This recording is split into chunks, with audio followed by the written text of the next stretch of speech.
Let us evaluate the integral of sine to the power 7 of x.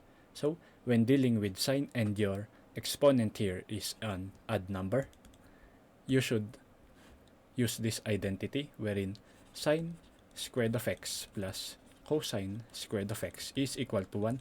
This is also called the Pythagorean identity in trigonometry. And so, since what we are dealing with here is sine, so we can transpose cosine squared of x to the other side. So this makes it 1 minus cosine squared of x. And so, what we only need here is sine squared of x, so let's put it in that way. First up would be to factor out 1 sine of x first in order to make this an even number. So this would be sine to the power 6 of x multiplied by sine x dx. And so, what we need here is sine squared of x. So this would be the integral of sine squared of x, and 6 divided by 2 would be equal to 3. So this would be raised to the power of 3 multiplied by sine of x dx. Now that we have sine squared of x, we can replace this as this one, or transform I mean. So this would be 1 minus cosine squared of x to the power of 3 multiplied by sine of x dx. And so this is an expansion of cube, and the formula for this would be a minus b to the power of 3 would be equal to a cube minus 3a squared multiplied by b plus 3a multiplied by b squared minus b to the power of 3.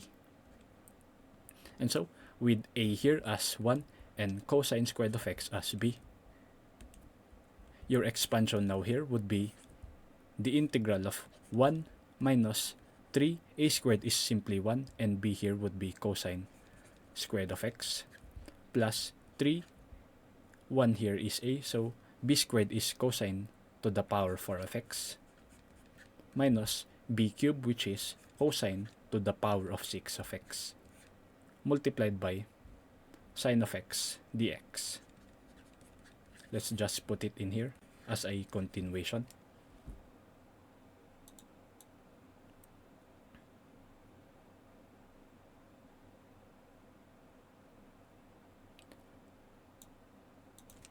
Let me just rewrite this.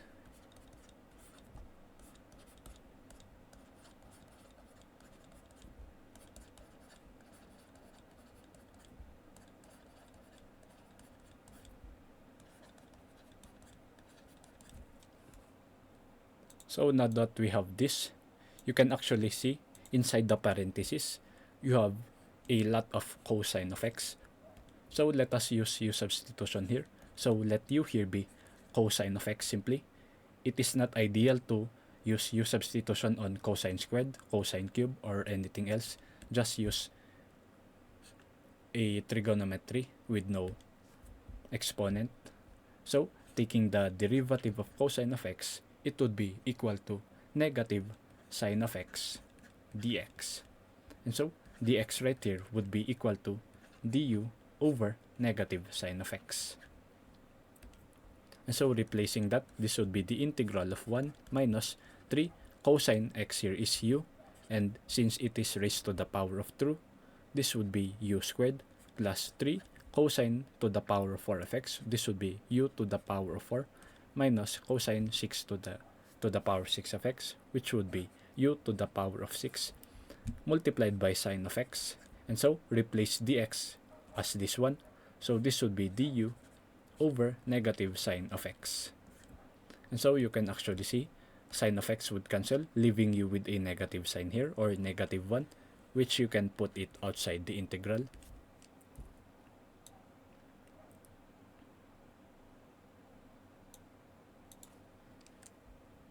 And so this would be negative integral of 1 minus 3u squared plus 3u to the power of 4 minus u to the power of 6 multiplied by du. Now you can integrate this by power rule. So this would be minus, let's just put a bracket in order to represent the integral value here. So the integral of 1 du is simply u minus integral of u squared is equal to u to the power of 3 over 3 plus 3 multiplied by u to the power of 4 is the integral of this would be u to the power of 5 over 5 minus the integral of u to the power of 6, which is u to the power of 7 over 7 plus c. And so distribute the negative sign. So this would be negative u. And you can actually see here that 3 would cancel, leaving you with a u cube. So negative multiplied by negative would be plus u to the power of 3 minus 3 to the power of 3/5 multiplied by u to the power of 5 plus u to the power of 7 over 7 plus c.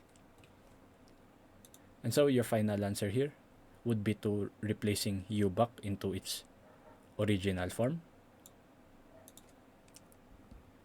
which is equal to negative cosine of x plus cosine to the power of 3 of x minus 3/5 multiplied by cosine to the power of 5 of x plus 1 over 7 cosine to the power of 7 of x plus c.